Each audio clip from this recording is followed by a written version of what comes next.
നമുക്ക് നമ്മളെ ഹൃദയം വളരെയധികം നമ്മൾ വിശുദ്ധാക്കണം. അതാണ് വേണ്ടത്. ഓരോ ദിവസത്തിനെ പറ്റിയും പറയപ്പെട്ടത് ഇന്നത്തെ ദിവസത്തിനേക്കാൾ മോശമായിരിക്കും ഇന്നത്തെ ദിവസം, ഇന്നത്തെ ദിവസത്തിനേക്കാൾ മോശമായിരിക്കും നാളത്തെ ദിവസം. അപ്പോൾ ദിവസങ്ങൾ കഴിഞ്ഞു പോകണത്തോളം ആ ദിവസങ്ങളിലുള്ള ആളുകൾക്കും ആ നിലക്ക് വ്യത്യാസങ്ങളൊക്കെ ഉണ്ടാവും. അപ്പോൾ നമ്മളെ ഹൃദയങ്ങളെ നമ്മൾ ആദ്യമായും കൊണ്ട് ശുദ്ധീകരിക്കണം. ഹൃദയശുദ്ധി ഇവിടെ ഇല്ലാത്തതാണ് ഇവിടുത്തെ എല്ലാത്തിൻ്റെയും അടിസ്ഥാന കാരണം. രണ്ട് കാരണങ്ങളാണ് ഇവിടെ ഈ കാണപ്പെടുന്നത്. ഒന്ന്, അല്ലാഹു ബഹുമാനിച്ച വസ്തുക്കളെ ബഹുമാനിക്കണം. ഇത് വിശുദ്ധ അഹ്ലു സുന്നത്തി വൽ ജമാഅത്തിൻ്റെ ഏറ്റവും പ്രധാനപ്പെട്ട ഒരു അടിസ്ഥാനമാണ്. ഈ അടിസ്ഥാനം ഇവിടുന്ന് നശിപ്പിക്കാനാണ് ഇവിടുത്തെ വിദഈ കക്ഷികൾ ഇവിടെ ശ്രമിച്ചിട്ടുള്ളത്. അല്ലാഹു ആദരിച്ച വസ്തുക്കൾക്കുള്ള ആദരവില്ലാതാക്കിയിട്ട്. മറ്റൊരു കാര്യം, നമ്മളെ സംബന്ധിച്ചിടത്തോളം നമ്മളെ ഹൃദയത്തിൻ്റെ വിശുദ്ധി ഇല്ലാതെയായിപ്പോയി. കല്ലാ ബൽ റാന അലാ ഖുലൂബിഹിം എന്നല്ല. അപ്പോൾ ഹൃദയത്തിൽ കറകൾ വന്ന് പറ്റും. നമ്മൾ ഒരു തെറ്റൊരാൾ ചെയ്തു കഴിഞ്ഞാൽ ആ തെറ്റിൻ്റെ ഒരു അസർ ആ ചെയ്യപ്പെട്ട അവയവത്തിൽ അത് പ്രകടമാവും. അത് മഹാന്മാർക്ക് നോക്കിയാൽ മനസ്സിലാക്കാൻ കഴിയും. കൈ നോക്കിയാൽ മനസ്സിലാക്കാം. ആ അസറുകൾ നീക്കപ്പെടുന്ന കാര്യങ്ങൾ നിന്നിൽ നിന്നുണ്ടായിട്ടില്ലെങ്കിൽ ആ അസർ ഇവിടെ ഉണ്ടാവും. കൈകൊണ്ട് ചെയ്ത തെറ്റി, കാതുകൊണ്ട് ചെയ്തത് കാതുമല അതിൻ്റെ അടയാണ്. മഹാനാവുന്ന ഉസ്മാൻ ബിൻ അഫ്ഫാൻ തങ്ങളുടെ സദസ്സിൽ മൂപ്പരിയ്ക്കുമ്പോൾ വലിയ മഹാനായിരുന്നല്ലോ ഉസ്മാൻ ബിൻ അഫ്ഫാൻ തങ്ങൾ, മുറബിയായ മശായിഖന്മാരുടെ കൂട്ടത്തിൽപ്പെട്ട ആളായി. മൂപ്പര സദസ്സിലേക്ക് ഒരാൾ കടന്നു വന്നു എന്നാണ്. കടന്നു വന്നപ്പോൾ മഹാനവറുകൾ അവരെ നോക്കി പറഞ്ഞു, യദ്ഖുലു അഹദുക്കും വഫീ ഐനിഹി അസറു സിന. ചില ആളുകൾ കടന്നു വരും, അവൻ്റെ കണ്ണിൽ സിനൻ്റെ അടയാളം കാണും. എന്താ? ഈ കടന്നു വരുന്ന ആൾ ഒരു പെണ്ണിനെ യാദൃശികമായി കണ്ടു. യാദൃശികമായി കണ്ട ആ കാഴ്ച അത് തെറ്റല്ല, അത് ഹറാമായ നദറത്ത് എന്ന് അതിനെ സംബന്ധിച്ച് ശറയിൽ പറയില്ല. രണ്ടാമത്, ഈ മനുഷ്യൻ പിന്നെയും അവളെ നോക്കി, കരുതി കൂട്ടി നോക്കി. ആ നോട്ടം ഹറാമാണ്, ശറയിൽ അത് തെറ്റാണ്. ഒരു അജ്നബിയത്താവുന്ന സ്ത്രീനെ നോക്കുക, അത് ഹറാമായ നോട്ടാണ്. ആ നോട്ടത്തിൻ്റെ അസർ ഇയാൾ വഴിന്ന് കൊടുത്താൽ നോക്കി വന്നതാണ്. ഇയാൾ നോക്കി വരിക എന്നുള്ളത് മഹാനാവുന്ന ഉസ്മാൻ ബിൻ അഫ്ഫാൻ തങ്ങൾ മനസ്സിലാക്കി. എങ്ങനെ മനസ്സിലാക്കി? അപ്പോൾ ഏത് ദോഷം നമ്മൾ ചെയ്താലും ആ ദോഷത്തിൻ്റെ അസറുകൾ ആ അവയവത്തിൽ അത് പ്രകടമാവും. അതുകൊണ്ടാണല്ലോ ഒതുണ്ടാക്കുമ്പോൾ ചില ദോഷങ്ങളൊക്കെ പോകുമെന്ന് പറഞ്ഞത്. കൈകൊണ്ട് ചെയ്തത് അത് വൻദോഷമാണോ ചെറുദോഷമാണോ എന്നുള്ളത് എന്തെങ്കിലും ഏതായാലും ഏതോ ഒരു ദോഷം പോകുന്നുണ്ടല്ലോ ഒതുവിൻ്റെ വെള്ളം കൊണ്ടിട്ട്. അപ്പോൾ അവിടെ ഒരു അസർ, ഒരു അടയാളം അവിടെ ഉണ്ടാവും, രേഖപ്പെടുത്തപ്പെട്ടിട്ടുണ്ടാവും. ആ അടയാളങ്ങൾ നമുക്ക് നോക്കിയാൽ മനസ്സിലാവില്ല. അത് മനസ്സിലാക്കാൻ പറ്റുന്ന കണ്ണ് വേണം. അതിന് ഈ കണ്ണുകൊണ്ട് ഒരു ഹറാമ് ചെയ്യാൻ പാടില്ല, കണ്ണുകൊണ്ട് കറാഹത്ത് ചെയ്യാൻ പാടില്ല. എന്ന് പറഞ്ഞാൽ ഹറാമാക്കിയ ഒരു സംഗതിനെ ഈ കണ്ണുകൊണ്ട് നോക്കാൻ പാടില്ല. നോട്ടം കറാഹത്തായ ഒന്നിമക്കും ഈ കണ്ണുകൊണ്ട് നോക്കാൻ പാടില്ല. ഇതേ നമുക്ക് കഴിയുള്ളൂ. ഖിലാഫുലൗലയായ സംഗതി, നോക്കൽ ഖിലാഫുലൗലയായ ഒരു സംഗതി, അതും ഈ കണ്ണുകൊണ്ട് കാണാൻ പാടില്ല എന്നുള്ളത്. ഇതൊന്നും ഇപ്പോൾ നമുക്കിതൊന്നും കഴിയൂല. മഹാന്മാരാവുന്ന അള്ളാഹുവിൻ്റെ അമ്പിയാക്കന്മാരുടെ കണ്ണ് അങ്ങനത്തെ കണ്ണ്. ആ കണ്ണുകൊണ്ട് അവർ ഹറാമിനെ നോക്കിയിട്ടില്ല. ഒരു കറാഹത്താക്കപ്പെട്ട നോക്കൽ കറാഹത്തായ ഒരു സംഗതിനെ അവർ നോക്കിയിട്ടുണ്ടാവില്ല. നോക്കൽ ഖിലാഫുൽ ഔലിയായതിൽ നോക്കിയിട്ടുണ്ടാവില്ല. ഇതായിരുന്നു മഹാന്മാരാവുന്ന അള്ളാഹുവിൻ്റെ ഔലിയാക്കന്മാരുടെയോ അവസ്ഥ തന്നെയാണ്. പക്ഷേ ഖിലാഫുൽ ഔലിയായ നോക്കൽ ഖിലാഫുൽ ഔലിയായ സംഗതിനെ അവർ നോക്കാം. കാരണം മുങ്കർ എന്ന് പറഞ്ഞാൽ നെഹി ചെയ്യപ്പെട്ട ശറയിൽ നെഹി ചെയ്യപ്പെട്ട എല്ലാത്തിൻ്റെ മേലും കുറ്റം തറത്തുവായി വരില്ല, കുറ്റം ഉണ്ടാവില്ല. എല്ലാത്തിനും ഹറാമാക്കപ്പെട്ടതിന് മാത്രമേ കുറ്റം ഉണ്ടാവൂ. അപ്പോൾ ഹറാമെന്ന് ഏതായാലും ഒഴിഞ്ഞിക്കണം. ഇതിന്ന് നമ്മൾ സാധാരണക്കാർക്ക് ഒഴിഞ്ഞിക്കാൻ കഴിയണില്ല. കറാത്തുനിന്ന് ഒഴിഞ്ഞിക്കണം, ഖിലാഫുൽ ഔലയിൽ ഒഴിഞ്ഞിക്കണം. ഈ ഒരു വിശുദ്ധി എല്ലാ അവയവങ്ങൾക്കും വേണം. പിടിക്കൽ ഹറാമായ സംഗതി ഉണ്ടാവും, അത് പിടിക്കാൻ പാടില്ല. പിടിക്കൽ കറാഹത്തായതുണ്ടാവും, അതിന് പിടിക്കാൻ പാടില്ല. പിടിക്കൽ ഖിലാഫുൽ ഔലിയായത് അതിന് പിടിക്കാൻ പാടില്ല. ഭക്ഷിക്കൽ ഹറാമായതുണ്ടാവും, അതിനെ ഭക്ഷിക്കാൻ പാടില്ല. ഭക്ഷിക്കൽ കറാഹത്തായതുണ്ടാവും, അതിനും ഭക്ഷിക്കാൻ പാടില്ല. ഭക്ഷിക്കൽ ഖിലാഫുൽ ഔലിയായ സാധനം ഉണ്ടാവും, അതിനും ഭക്ഷിക്കാൻ പാടില്ല. ഇതായിരുന്നു മഹത്തുക്കളാവുന്ന അള്ളാഹുവിൻ്റെ അമ്പിയാക്കന്മാർ. അവരുടെ ആ നെഞ്ചിൽ കൂടി ഇവിടെ ജീവിച്ച മഹത്തുക്കളാവുന്ന അള്ളാഹുവിൻ്റെ ഔലിയ. അപ്പോൾ കണ്ണുകൊണ്ട് ഒരുത്തൻ ചെയ്ത ദോഷം കണ്ട് മനസ്സിലാക്കണമെന്നുണ്ടെങ്കിൽ ആ കണ്ണിനിക്കൊരു വിശുദ്ധി വേണം, ആ നോക്കുന്നവൻ്റെ കണ്ണിനിക്ക്. എന്നാലേ ആ കണ്ണുകൊണ്ട് മറ്റവൻ ചെയ്ത ദോഷം എന്താണെന്നുള്ളത് ഇവനക്ക് നോക്കി പറയാൻ കഴിയുള്ളൂ. ഇതായിരുന്നു മഹാനാവുന്ന ഉസ്മാൻ ബിൻ അഫ്ഫാനെ പോലെയുള്ള മഹത്തുക്കളാവുന്ന മശായിഖന്മാർ. അപ്പം നമ്മളെ ഹൃദയത്തിലേക്ക് വിശുദ്ധി ഉണ്ടാക്കണം. ഹൃദയത്തിലേക്ക് മാത്രം ഇപ്പം നമ്മൾക്കൊക്കെ ഉള്ള തകരാറുകൾ അതാണ്. റസൂലുള്ളാഹി സ്വല്ലല്ലാഹു അലൈഹി വസല്ലം തങ്ങൾ പറഞ്ഞില്ലേ, യാ മഅ്ശറമൻ ആമന ബിലിസാനിഹി എന്നാണ് റസൂല പ്രയോഗിച്ചത്. ഹൃദയം കൊണ്ട് വിശ്വസിച്ചു എന്ന് പറഞ്ഞില്ല. ഹൃദയം കൊണ്ട് വിശ്വസിച്ചവരേക്ക് ഈ പറയാൻ പോണ സംഗതി ഉണ്ടാവില്ല. അതുകൊണ്ടാണ് റസൂല പറഞ്ഞത് യാ മഅ്ശറമൻ ആമന ബിലിസാനിഹി, നാവുകൊണ്ട് വിശ്വസിച്ചതായ സമൂഹമേ, അവർ ലാ തഗ്താബുൽ മുസ്ലിമീൻ, മുസ്ലിമീങ്ങളെ ഗീബത്ത് പറയരുത് നിങ്ങൾ. വലാ തത്തബിഉ ഔറാത്തിഹിം, അവരുടെ അപമാനങ്ങൾ, അവർക്കുള്ളതായ എന്തെങ്കിലും പോരായ്മകൾ, അവരുടെ മറ്റ് രഹസ്യങ്ങൾ, ഇത് ചോർത്താൻ വേണ്ടി അവരെ പിന്നിൽ നിങ്ങൾ പോകാൻ പാടില്ല എന്നാണ്. അങ്ങനെ ആരെങ്കിലും ചെയ്താൽ യുഫ്ദിഉഹുല്ലാഹ്, അള്ളാഹു അവനെ മശറത്തിലാക്കും. വലൗ ഫീ ബൈത്തിഹി, നമ്മളെ ഹൃദയം വിശുദ്ധ അല്ലാത്തതുകൊണ്ട് നമ്മളിന്ന് ചെയ്യണം എന്താ, നമ്മൾ മറ്റുള്ള ഭൂമികളെ ഗീബത്ത് പറയുന്ന സ്വഭാവങ്ങളാണ് നമ്മളിലുള്ളത്. മറ്റുള്ളവൻ്റെ അപമാനങ്ങൾ ശ്രദ്ധിച്ച് നടക്കണം. എന്നിട്ട് അത് മറ്റ് ജനങ്ങളുടെ ഇടയിൽ കൊടുത്തിട്ട് അതിനെ പബ്ലിഷ് ചെയ്യാനുള്ളതായ പരിപാടിയാണ്. ഇതൊരു മുഅ്മിന് യോജിച്ചതല്ല. അതാണ് റസൂലുള്ളാഹി പറഞ്ഞത്. അപ്പം നമ്മുടെ ജീവിതത്തിൽ നമ്മൾ പാലിക്കേണ്ടതായ വിഷയം, നമ്മളിങ്ങനെ ഇപ്പോൾ കുറേ സ്വലാത്ത് ചൊല്ലി, കുറേ ദിക്ർ ചൊല്ലി, ഇതൊക്കെ സ്വീകരിക്കപ്പെടണമെന്നുണ്ടെങ്കിൽ എന്ത് വേണമെന്നറിയോ? ഇതിനൊക്കെ അടിസ്ഥാനപരമായി സ്വീകരിക്കപ്പെടാൻ ആവശ്യമാവുന്ന ഒരു സംഗതിയാണ് ഇഖ്ലാസ് എന്നുള്ളത്. അൽ ഇഖ്ലാസു ഇഫ്റാദുൽ ഹഖ് സുബ്ഹാനഹു വ തആല ബിത്വാഅത്ത്. ഏത് നന്മകൾ ചെയ്യുകയാണെങ്കിലും അള്ളാഹുവിൻ്റെ വജൂഹിനെ മാത്രം. ഇങ്ങനെ നമ്മളൊന്ന് വല്ലതും ചെയ്യുന്നുണ്ടോ? നമ്മൾ നിൽക്കേച്ചവന് അന്നേക്ക് നിൽക്കേച്ചാൽ രേഖയിലാണ് നിൽക്കാനുണ്ടാവുള്ളൂ, അല്ലെങ്കിൽ പൂജയാണ് നിൽക്കാൻ. വയറ് പറഞ്ഞവൻ അള്ളാഹിൻ്റെ വജൂഹിന് വേണ്ടി പറയണം. മനസ്സിലായോ? അതിന് പിന്നിൽ വരണം മറ്റുള്ള ഭൗതികമായ സുഖങ്ങൾ സൗകര്യങ്ങൾ ഉണ്ടാവട്ടെ, ഇല്ലാതിരിക്കട്ടെ. അത് വാങ്ങാൻ പാടുണ്ടോ, അത് സ്വീകരിക്കാൻ പറ്റുമോ എന്നുള്ളതല്ല. നമ്മൾ ചെയ്യുന്ന പ്രവൃത്തി അള്ളാഹുവിൻ്റെ ഇഫ്റാദുൽ ഹഖ് സുബ്ഹാനഹു വ തആല ബിത്വാഅ. ഏത് നന്മ ചെയ്യുകയാണെങ്കിലും അള്ളാഹു സുബ്ഹാനഹു വ തആലാൻ്റെ വജൂഹിന് വേണ്ടി മാത്രം ചെയ്യണം. അതല്ലാത്തൊരവസ്ഥയിൽ നമ്മൾ ചെയ്തു കഴിഞ്ഞാൽ അത് സ്വീകരിക്കപ്പെടില്ല, അതിന് കൂലി ഉണ്ടാവില്ല, അത് വട്ടപൂജയാണ് ഈ കാരണം നൽകപ്പെടുക. അപ്പോൾ അതുകൊണ്ട് നമ്മൾ ഇഖ്ലാസ് നമ്മളിൽ നിന്ന് പാടെ നഷ്ടപ്പെട്ടു പോയി. അൽ അഅ്മാലു സുവറുൻ ഖായിമ എന്ന മഹാന്മാർ പറഞ്ഞു. വറൂഹുഹാ അൽ ഇഖ്ലാസ്. അമലുകളുടെ സ്വഭാവം എന്താണെന്ന് ചോദിച്ചാൽ അതൊരു പ്രകടമാവുന്ന ചില രൂപങ്ങൾ മാത്രമാണ്. വറൂഹുഹാ അൽ ഇഖ്ലാസ്, അതിൻ്റെ ആത്മാവ് ഇഖ്ലാസ്. ഇഖ്ലാസോട് കൂടി അമൽ ചെയ്യാൻ വേണ്ടി നമ്മൾ ശ്രമിക്കണം. അങ്ങനെക്ക് നമ്മളെ ഹൃദയത്തിലേക്ക് നമ്മൾ വിശുദ്ധി ഉണ്ടാക്കണം. ഹൃദയത്തിലേക്ക് മാത്രം പോരാ, സർവ്വ അവയവങ്ങൾക്കും വിശുദ്ധി ഉണ്ടാക്കണം. എത്രത്തോളം അവയവത്തിനെ തമ്മാടിത്തരം ചെയ്യാൻ വേണ്ടി നമ്മൾ ഉപയോഗിച്ചാലും ആ അവയവൻ അതിന് സന്നദ്ധനാവരുത്. ഇപ്പോൾ കൈ കൊണ്ട് ഒരാൾ കക്കാൻ ഉദ്ദേശിച്ചു, എന്നാൽ കൈ അങ്ങോട്ട് പോകാൻ പാടില്ല. കൈ കൊണ്ട് ഹറാമായൊരു ഭക്ഷണം കഴിക്കണം ഉദ്ദേശിച്ചുകൊണ്ട് അങ്ങോട്ട് പോയാൽ കൈ അങ്ങോട്ട് പോകില്ല. മഹാനായ ബിശുല്ലാഹി തങ്ങളെ പറ്റിയൊക്കെ പറഞ്ഞില്ലേ, അവരൊരു സദസ്സിലേക്ക് വലിയ ഭക്ഷണത്തിന് വേണ്ടി ക്ഷണിക്കപ്പെട്ടു എന്നാണ്. മൂപ്പർ ചെന്ന് ഭക്ഷണത്തിൻ്റെ അടുത്തങ്ങനെ ഇരുന്നു. ആ നേരത്താണ് മൂപ്പർ കൈ ഇങ്ങനെ കൊണ്ടുപോകുന്നത്. കൈ പോകുമ്പോൾ കൈ അങ്ങോട്ട് പോകണില്ല, കൈ ഉള്ളിലേക്ക് ഇങ്ങോട്ട് വരിക. അപ്പോൾ അവിടെയുള്ള ആളുകൾ ചോദിച്ചു, മാലി ഹാദർ റജുൽ ലാ യഅ്കുലു ത്വആം. ബിശുല്ലാഹി തങ്ങളാണെന്ന് അവിടെയുള്ള ആളുകൾക്ക് അധികം ആളുകൾക്കും അറിയില്ലായിരുന്നു. ഇവനെന്ത് പറ്റി, ഇവൻ എന്താ ഭക്ഷണം കഴിക്കാത്തതെന്ന്. അപ്പോൾ ബിശുല്ലാഹി തങ്ങളാണെന്ന് അറിയുന്ന ആളുകൾ ആ കൂട്ടത്തിലുണ്ടായിരുന്നു. അവർ പറഞ്ഞു, ഇന്ന ഹാദർ റജുല ലാ തംതദു യദുഹു ഇലാ ത്വആമിൻ ഫീഹി അറാം ഔ ശുബ്ഹ. അറാമോ ശുബ്ഹത്തുള്ള ഭക്ഷണത്തിലേക്ക് ഈ മനുഷ്യൻ്റെ കൈ നീളൂല. അതാണ് അവിടെ സംഭവിച്ചത്. മുമ്പ് കൈ കൊണ്ടുപോയി നോക്കി, കൈയാണ് പോണില്ല.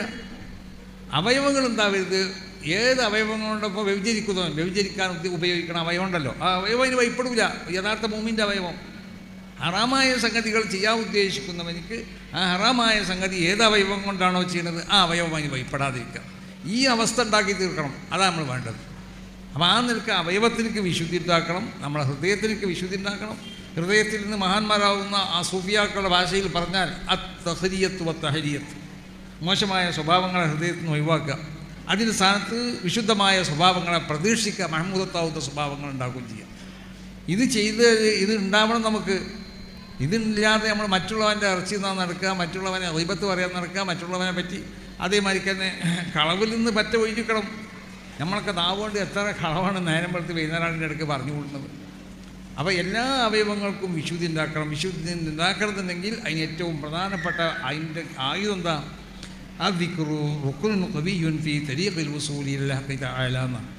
ദിക്ർ അല്ലാഹു സുബ്ഹാനഹു വ തആലയിലേക്കുള്ള ഉസൂൽ. അല്ലാഹുവിലെ ഉസൂൽ എന്ന് പറഞ്ഞാൽ മരിച്ചു പോകുക എന്നല്ല. ലൈസൽ മുറാദു ബിൽ ഉസൂലി ഇലല്ലാഹ് ഇത്തിസാലദ് ദാത്തി ബിദ്ദാത്ത്. അള്ളാഹുവിലേക്ക് ചെന്നെത്തുക എന്ന് പറഞ്ഞാൽ അള്ളാഹുവിൻ്റെ വിശുദ്ധമാവുന്ന ദാത്തും നിൻ്റെ ശരീരം തമ്മിൽ ഒട്ടി നിൽക്കാമെന്നല്ല, അതിന് കഴിയൂല. അപ്പോൾ അള്ളാഹുവിലേക്ക് ചെന്ന് എത്താന്ന് പറഞ്ഞാൽ മരിച്ചു പോകാമെന്നല്ല, മരിച്ചാൽ ദിക്റിലേക്ക് മരിച്ചു പോകാം. അപ്പോൾ അള്ളാഹുവിലേക്ക് ചെന്നെത്താന്ന് പറഞ്ഞാൽ മുഷാദത്തു അസ്റാറി റുബൂബിയ്യത്തി വ ഫൈളാനുൽ മആരിഫി ഇലാഹിയ എന്ന മഹാന്മാരാവുന്ന അയിമത്ത് അതിനെ സംബന്ധിച്ച് വ്യാഖ്യാനിച്ചുള്ളൂ. അള്ളാഹു റബ്ബാണ് എന്നതിന് മേൽ അറിയിക്കണ ഒരുപാട് ദൃഷ്ടാന്തങ്ങൾ അള്ളാഹു ഇവിടെ വിന്യസിച്ചിട്ടുണ്ട് ലോകത്ത്. ആ അടയാളങ്ങൾ, അതിൻ്റെ മേൽ അറിയിക്കണതായ ദാല്യങ്ങൾ, അതിന് ഈ ഇരിപ്പിലിരുന്ന് ശാസ്ത്ര സാങ്കേതിക യന്ത്രങ്ങളൊന്നും ഉപയോഗിക്കാതെ ഒരാൾ കാണാൻ പറ്റുന്ന ഒരവസ്ഥ അവനക്കുണ്ടാവുക, അത് കേൾക്കാൻ പറ്റുന്ന അവസ്ഥ ഉണ്ടാവുക. ഫൈളാനുൽ മആരിഫിൽ ഇലാഹിയ, അല്ലാഹു സുബ്ഹാനഹു വ തആല അവൻ്റെ ഹൃദയത്തിലേക്ക് പുതിയ ശരീഅത്ത് വരിക എന്നല്ല, ഇലാഹിയായ നിലക്കുള്ള ഉലൂമുകൾ അവൻ്റെ ഹൃദയത്തിലേക്ക് മലവെള്ളം കുത്തി ഒഴുകി വരുന്നത് പോലെ വരാൻ പറ്റിയ ഒരവസ്ഥ ഉണ്ടായിത്തീരുക. ഇതാണ് അല്ലാഹുവിലേക്കുള്ള വസൂൽ. ഈ വസൂൽ ഉണ്ടാക്കി തീർക്കണമെന്നുണ്ടെങ്കിൽ അതിൻ്റെ ഏറ്റവും പ്രധാനപ്പെട്ട ഘടകം ദിക്റാണെന്നാണ്. ദിക്ർ പ്രധാനപ്പെട്ട ഘടകം എന്ന് പറഞ്ഞാൽ പോരാ, ബൽ ഹുവൽ ഉംദ, അതിപ്രധാനമായ ഘടകമാണത്. വലാ യസിലു അഹദുൻ ഇലല്ലാഹി ഇല്ലാ ബിദവാബി ദിക്ർ. ഒരാൾക്കും അള്ളാഹുവിലേക്കുള്ള ഈ വസൂൽ എന്ന് പറഞ്ഞ ഈ സംഗതി ഉണ്ടാക്കി തീർക്കാൻ സാധ്യമല്ല. ഇല്ലാ ബിദവാമി ദിക്റുന, ദിക്ർ ദായിമായി കൊണ്ടേ. ഇതാണ് റസൂലുള്ളാഹി സ്വല്ലല്ലാഹു അലൈഹി വസല്ലം തങ്ങൾ കാന യദ്കുറുല്ലാഹ ഫീ കുല്ലി ഹീൻ, എല്ലാ സമയത്തും ദാക്കിറായിരുന്നു റസൂലുള്ളാഹ്. മഹാന്മാരൊക്കെ അങ്ങനെയായിരുന്നു, അവർ സർവ്വസമയത്തും അവർ ദാക്കിരിക്കണം. ദിക്ർ എല്ലാം വരുന്ന എല്ലാ സ്ഥലത്തും അവർ ദിക്ർ. അപ്പോൾ ദിക്ർ ചൊല്ലി ഹൃദയത്തിനെയും അവയവത്തിനെയും വിശുദ്ധമാക്കണം. അതിൻ്റെ ചില മാർഗങ്ങളാണ് മഹാന്മാരാവുന്ന മുൻകഴിഞ്ഞ ആളുകളൊക്കെ ചില ഹൽക്കകളൊക്കെ, ദിക്റിൻ്റെ ഹൽക്ക, സ്വലാത്തിൻ്റെ ഹൽക്ക ഒക്കെ ചില രാജ്യങ്ങളിൽ അവർ സ്ഥാപിച്ചത്. സ്ഥാപിച്ചത് എന്തിനു വേണ്ടിയിട്ടാണ്? ഈ ജനങ്ങളെ അള്ളാഹുവിലേക്ക് അടുപ്പിക്കാനും അവരെ ഹൃദയത്തിനെ വിശുദ്ധമാക്കാനും അവർക്ക് അള്ളാഹുവിലേക്കുള്ള വസൂലുണ്ടാക്കി തീർക്കാനും വേണ്ടിയാണ്. ബദരീങ്ങൾ അസ്മാ, മഹാന്മാർക്കുള്ള പേരുകളൊക്കെ ദിക്റാണെന്നാണ് ഇമാം ബുഖാരി റിവായത്ത് ചെയ്ത ഹദീസ് കൊണ്ട് മനസ്സിലാവുന്നത്. ഞാനതൊക്കെ പല സ്ഥലങ്ങളിൽ നിന്നും പറഞ്ഞതാണ്, ഞാൻ അപ്പോൾ അതിൻ്റെയൊക്കെ ലക്ഷ്യങ്ങൾ പറയാൻ വേണ്ടി വന്നതല്ല. അപ്പോൾ മഹാന്മാരാവുന്ന ആ മഹത്തുക്കൾക്കുള്ള അസ്മാക്കൾ അത് ദിക്റുകളാണ്. ആ ദിക്റുകൾ ഒരു വളരെ പുണ്യമായ ദിക്റുകളാണ്. നബിൻ്റെ കാലഘട്ടത്തിൽ തന്നെ സഹാബിയാത്താവുന്ന ബിവിമാർ യന്തുബിന ബിമൻ ഖുതിലമിൻ ആബാഇഹിന്ന ബി ബദർന, ബദറിൽ കൊല ചെയ്യപ്പെട്ട അവരുടെ മഹത്തുക്കളാവുന്ന അവരെ വാപ്പന്മാരെ കൊണ്ട് വളരെ വേദനയോടുകൂടി ബദരീങ്ങളെ എന്ന് വിളിച്ച് ദിക്ർ ചൊല്ലുകയും വയദ്രിബിന ബിദ്ദുഫി, അവർ ദഫ് മുട്ടുകയും ചെയ്യുന്ന പതിവ് പ്രത്യേക മുനാസബാത്തുകളിൽ പ്രത്യേക സംഭവങ്ങൾ വീട്ടിലുണ്ടാവുമ്പോൾ അവർക്ക് ആ പതിവുണ്ടായിരുന്നു. അപ്പം അങ്ങനത്തെ ഈ ബദർവൈത്ത് പഴയ കാലത്തൊക്കെ എല്ലാ വീടുകളിലും കുട്ടികളെ കൊണ്ട് ഉമ്മാരും പാപ്പാരൊക്കെ ചെല്ലിക്കാറുണ്ടായിരുന്നു.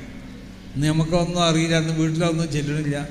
എങ്കിലിപ്പോൾ മജീസിനൂർ എന്നുള്ള പേരിൽ അറിയപ്പെടുന്ന മഹാനാവുന്ന പാണക്കാട് ഹൈദരലി ശിഹാബ് തങ്ങൾ ഇജാസത്ത് നൽകിയ ഈ ദിക്റുകൾ ഇത് നമ്മുടെ നാടുകളിലൊക്കെ ആ പഴയ ബദർവൈത്ത് ഇപ്പോൾ മാസത്തിലൊരിക്കെങ്കിലും അല്ലെങ്കിൽ ആഴ്ചയിലൊക്കെ ചെല്ലുന്നുണ്ട്, വളരെ നല്ലത് തന്നെയാണ്. അപ്പം അങ്ങനത്തെ ഈ രണ്ട് ദിക്റുകളും റസൂലുള്ളാഹിന്മേലുള്ള സ്വലാത്തുകളാവുന്ന ദിക്റുകളും ബദരീങ്ങൾ അസ്മാകളാവുന്ന ഈ ദിക്റുകളൊക്കെ, ആ ദിക്റുകളൊക്കെ ആയിട്ട് ബന്ധപ്പെട്ട് ഹൃദയത്തിനെ വിശുദ്ധമാക്കാൻ നമ്മളെ ഇബാദത്തുകളൊക്കെ അല്ലാഹുവിൻ്റെ വജ്ഹിന് വേണ്ടി മാത്രം ചെയ്തുകൊണ്ടിട്ട് മഹാന്മാർ പറഞ്ഞതുപോലെ ഇന്നൽ ഇൻസാന ലാ യുംകിനു അൻ യസീറ ഇലല്ലാഹ്, നമ്മളൊക്കെ അള്ളാഹുവിലേക്കുള്ള പ്രയാണത്തിലാണ്. ഈ പ്രയാണം സാധിപ്പിച്ചെടുക്കണമെങ്കിൽ എന്ത് വേണം? ശരിയായ ഈമാൻ ഉണ്ടാവണം. അഹ്ലുൽ ഖൈറുൽ ഖുറൂൻ എന്ന് വിശേഷിപ്പിക്കപ്പെട്ട കാലത്തുണ്ടാവുന്ന അഖീദത്തിൻ സാബിതത്തിൻ, ആ അഖീദയാവണം നമ്മളെ അഖീദ. അഖ്ലാഖിൻ മുഖ്തബസത്തിൻ മിൻ അഖ്ലാഖി റസൂലില്ല, അള്ളാഹുവിൻ്റെ റസൂലിൻ്റെ സ്വഭാവത്തിൽ നിന്ന് പകർത്തപ്പെടുന്ന സ്വഭാവങ്ങളും ആവണം. അഅ്മാലിൻ മുഖയ്യദത്തിൻ ബി ശരീഅത്തില്ല, ശരീഅത്തിൻ്റെ ആ ബൗണ്ടറിക്കുള്ളിൽ ഒതുങ്ങി നിന്നും കൊണ്ടിട്ട് ശരീഅത്തിൻ്റെ ആ നിയമങ്ങൾ പൂർണ്ണമായി അനുസരിച്ചുകൊണ്ടുള്ള അമലുകളുണ്ടാവണം. എന്നാലേ അള്ളാഹുവിലേക്കുള്ള പ്രയാണം സാധ്യമാവുള്ളൂ. നമ്മളൊക്കെ അള്ളാഹുവിലേക്കുള്ള പ്രയാണത്തിലാണ്. ഈ പ്രയാണം നമ്മൾ സാധിപ്പിച്ചെടുക്കണമെങ്കിൽ എന്ത് വേണമെന്നറിയോ? നമുക്ക് ശരിയായ തരത്തിലുള്ള ശരീഅത്തിനോട് ഒത്തുകൊണ്ടുള്ള ശരീഅത്ത് നമ്മളിൽ വേണം. ശരീഅത്തിൻ്റെ ആ സ്വഭാവം അനുസരിച്ചുള്ള അമലുകൾ നമ്മളിൽ ഉണ്ടാവണം. അത് മാത്രം പോരാ, മഹാന്മാരാവുന്ന മുറബിയായ മശായിഖന്മാരൊക്കെ ആദ്യം അവരെ മുരീദന്മാരെ തൗഹീദിനാണ് ശരിയാക്കിയത്. മഹാനാവുന്ന മഹീദി ശൈഖ് തങ്ങളൊക്കെ അവരുടെ ജീവിതം നമ്മൾ പരിശോധിച്ച് നോക്കിയാൽ അവരെ മുരീദന്മാരെ തർബിയത്ത് ചെയ്യുമ്പോൾ ആദ്യമായിട്ട് അവരെ ഈമാൻ ശരിയാക്കുകയാണ്, അവരെ തൗഹീദിനെ ശരിയാക്കുക. പിന്നെ ശരിയായ അഖീദ അവരെ ഹൃദയത്തിൽ സ്ഥാപിക്കുകയാണ്. അഹ്ലുസുന്നത്തി വൽ ജമാഅത്തിൻ്റെ ഈ അഖീദ അവരെ ഹൃദയത്തിൽ സ്ഥാപിക്കുകയാണ് ചെയ്യുന്നത്. പിന്നെ ശറഈനോട് മുവാഫഖത്തുള്ളതായ അമാലുകൾ അവരെ കൊണ്ട് ശീലിപ്പിച്ച് വരികയാണ് ചെയ്യുന്നത്. എന്നിട്ടോ റസൂലുള്ളാഹിയിൽ നിന്ന് പകർത്തപ്പെടുന്ന സ്വഭാവങ്ങൾ അവരെ മുരീദന്മാർക്ക് ഉണ്ടാക്കുകയാണ്. അതുകൊണ്ടാണ് എൻ്റെ മുരീദാരും നരകത്തിലില്ലെന്ന് നരകത്തെക്കാക്കും മലക്ക് ചെന്നോവരെന്ന് മൂപ്പര് പറഞ്ഞത്. മൂപ്പര് ശരിയായ മുരീദാവണമെങ്കിൽ ഈ സ്വഭാവമൊക്കെ ഉണ്ടാവണം, എന്നാലും നരകത്തിലുണ്ടാവില്ല എന്ന് പറയാം. അതാണ് മൂപ്പര് പറഞ്ഞത്. ആ നരകത്തിൻ്റെ ലിസ്റ്റ് തയ്യാർ ചെയ്യപ്പെട്ടതാണല്ലോ.